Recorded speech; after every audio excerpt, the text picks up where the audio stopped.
میں روزے قیامت کی قسم کھاتا ہوں اور نفس لوامہ کی قسم کھاتا ہوں کہ سب لوگ اٹھا کر کھڑے کیے جائیں گے۔ کیا انسان یہ خیال کرتا ہے کہ ہم اس کی بکھری ہوئی ہڈیاں اکٹھی نہیں کریں گے؟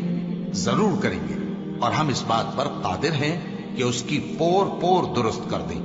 مگر انسان چاہتا ہے کہ آئندہ بھی خود سری کرتا چلا جائے، پوچھتا ہے کہ قیامت کا دن کب ہوگا۔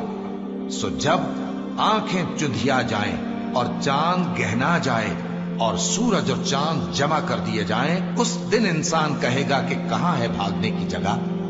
کہیں نہیں، کوئی جائے پناہ نہیں۔ اس روز تمہارے پروردگار ہی کے پاس تمہیں جا ٹھہرنا ہے۔ اس دن انسان کو جو عمل اس نے آگے بھیجے اور جو پیچھے چھوڑے ہوں گے سب بتا دیے جائیں گے۔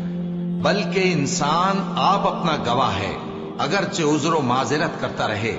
اور اے پیغمبر صلی اللہ علیہ وآلہ وسلم، وحی کے پڑھنے کے لیے اپنی زبان کو تیز تیز حرکت نہ دیا کرو کہ اس کو جلد سیکھ لو۔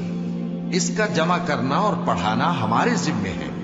سو جب ہم اسے پڑھا کریں تو تم اس کو سنا کرو اور پھر اسی طرح پڑھا کرو۔ پھر اس کے معانی کا بیان بھی ہمارے ذمے ہے۔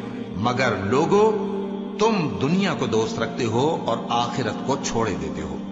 اس روز بعض چہرے رونقدار ہوں گے، اپنے پروردگار کی طرف نظر کیے ہوئے ہوں گے، اور بہت سے چہرے اس دن اداس ہوں گے، خیال کریں گے کہ ان کے ساتھ کمر توڑ معاملہ کیا جائے گا۔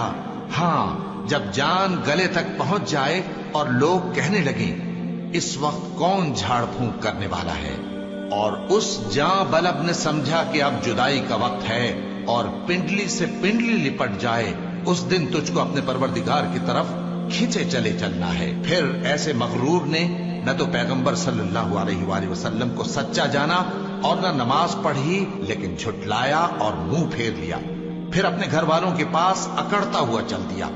خرابی ہے تیری، خرابی پر خرابی ہے، پھر خرابی ہے تیری، خرابی پر خرابی ہے۔ کیا انسان یہ خیال کرتا ہے کہ اسے یوں ہی چھوڑ دیا جائے گا؟